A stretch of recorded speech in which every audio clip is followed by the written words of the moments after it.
The West Region. Our country's largest region goes from the cold, frozen tundra of Alaska to the warm, sunny beaches of Hawaii and California. In between, you'll find mountains, valleys, deserts, and even volcanoes and a rainforest. Land and water. Several mountain ranges cover much of the West. The largest mountain range is the Rocky Mountains, which forms the eastern edge of the region. The Rockies begin far to the north in Canada. From there, the Rockies stretch south all the way to Mexico, across Montana, Idaho, Wyoming, and Colorado. The Rocky Mountain Range is nearly 3,000 miles long and hundreds of miles wide. Along the Pacific coast, more mountain ranges form a giant H on the map.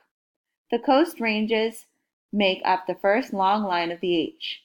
The low mountains of the coast ranges seem to rise right out of the Pacific Ocean.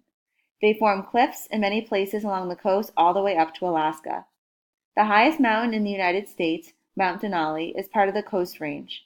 Mount Denali in Alaska is 20,320 feet.